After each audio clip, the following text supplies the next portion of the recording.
Welcome to our YouTube channel. God bless you. You are about to listen to a message from the throne of the Almighty God in the lips of a pastor. Your blessings await you as you listen and pray along. For any inquiry, partnership, and prayers, please check our YouTube page for contacts as you click the select icon. Please like, subscribe, and click the bell to be notified on upcoming videos. And do not forget to share. God bless you. Shall we please rise up to pray? The Father of our Lord and Savior Jesus Christ, we come before you because you are the mighty God. As we look at your word today, you'll bless the listeners in Jesus' name. Thank you, Lord, because I know that you have answered. In Jesus' name we have prayed. Amen, amen, and amen. Answering the call of the Almighty God, part 49. 1 Samuel chapter 7, verse 9. And Samuel took a sucking lamb and offered it for a burnt offering wholly unto the Lord. And Samuel cried unto the Lord for Israel, and the Lord heard him. The Holy Spirit wishes to minister to us in 2 points. Point number 1, complete surrender for total liberation. Point number 2, complete supplication for total liberty. Now, if you look at point number 1, complete surrender for total liberation. In 1 Samuel chapter 7, verse 9a, and Samuel took a sucking lamb and offered it for a burnt offering wholly unto the Lord. He didn't take the lamb and took some home and offered some. He didn't keep parts to himself. He took that lamb wholly unto the Lord.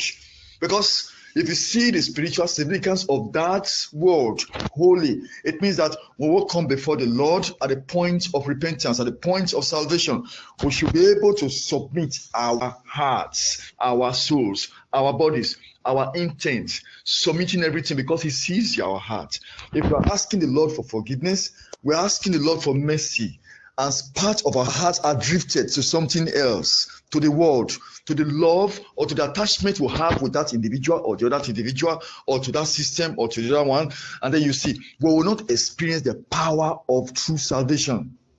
But if you come before the Lord in true repentance and your heart is involved totally, your soul is involved totally, your body is involved totally, then at that point, there will be true forgiveness and there will be the true experience of genuine salvation.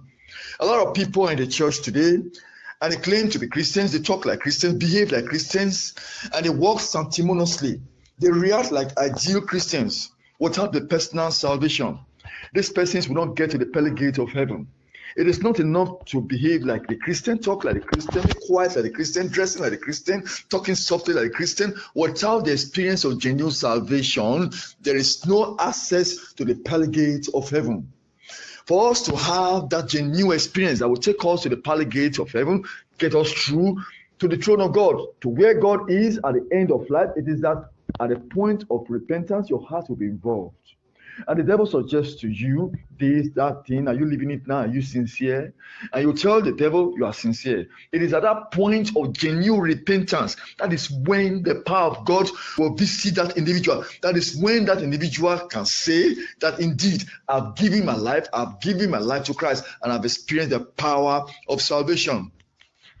The main essence of living is to have a full-grown spirit man that toils the leadings of the Holy Spirit in the journey to eternity, to experience total freedom from our enemies. We have to sincerely give up our carnal desires, else all that we pray will attract no divine power to our lives. Prayer point number 1, let us pray to be total in our salvation experience. Number 2, let us pray to truly surrender our selfish desires to the Almighty God at the point of repentance. 2 Corinthians, Jude chapter 1, verse 3. Beloved, when I gave all diligence to write unto you of the common salvation, it was needful for me to write unto you and exhort you that ye should earnestly contend for the faith which was once delivered unto the saints. The faith which was once delivered unto the saints. Because we'll see today, over the telecast, over the radio, people now rationalize the word of God. And they begin to rationalize this word of God, taking out the width of the word of God. They attempted to take out the life out of the word, and they use their human metaphysical sense or knowledge, trying to interpret the word of God out of context. The Bible says in Jude chapter 1, verse 3, Beloved, when I gave all diligence to write unto you of the common salvation, it was needful for me to write unto you and exhort you that ye should earnestly contend for the faith which was once delivered unto you, to the saints. It is not enough to go to the church. It is not enough to be nice, to be kind-hearted. It is not enough to pray. It's not enough to pay your tithe. It's not enough to be obedient. It is enough that you should sincerely give your life to Christ totally, so that we can experience the power as of old. That is also point number 2, complete supplication for total liberty. If you look at 1 Samuel chapter 7 verse 9b, and Samuel cried unto the Lord for Israel, and the Lord heard him. Now you see, before Samuel cried unto the Lord for Israel, and the Lord heard him, before the people, public people, everybody was there, listening to him and seeing him. Don't forget, Samuel for the past 20 years then, he was praying for the people. And so when it came now to ultimate the 20 years prayer that he had been investing on the behalf of his people, once he prayed and then the answers came. And that gives us the idea that before we go public, we must have conquered our personal spiritual prayer life. And Samuel cried out unto the Lord for Israel, and the Lord heard him. He cried out. It was not just talking to the Almighty God mentally. He wasn't talking to the Lord and say, Lord, he cried out. And for you to cry that kind of sincere petition before the Lord, it was from the heart. Prophet Samuel prayed with all his heart to the Almighty God on the behalf of his people. The Almighty God, in his typical response to such prayer, responded without delay. Let's look at the preconditions for receiving instantaneous response from the Almighty God. The preconditions: number 1, be in unison with the prescribed pattern of life the Bible unveils about God's worshippers. Your life must be in unison with the Bible pattern of the true Christian.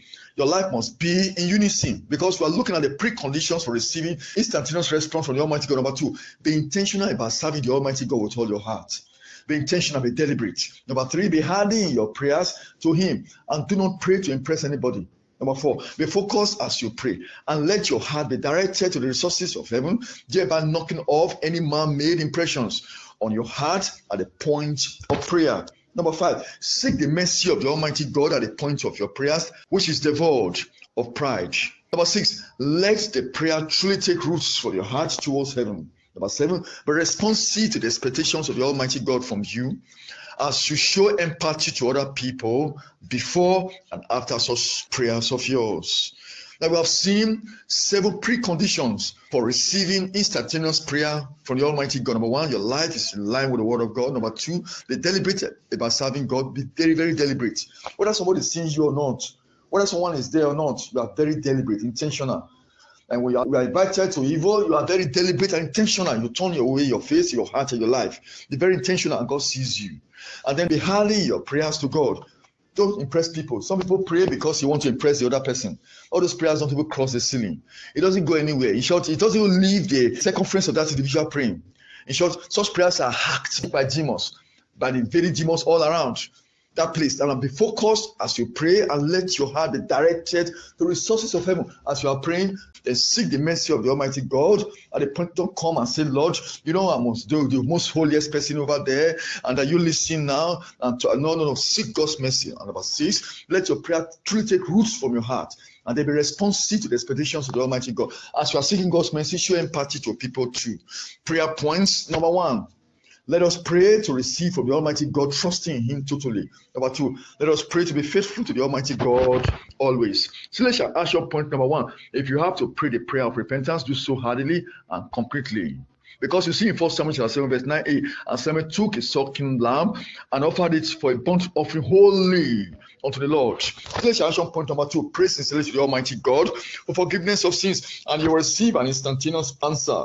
1 Samuel 7 verse 9b, and Samuel cried unto the Lord for Israel, and the Lord heard him. Celestial point number 3, live for the Almighty God after praying for forgiveness of sins. Celestial point number 4, let the Almighty God see the evidences of true repentance in your life.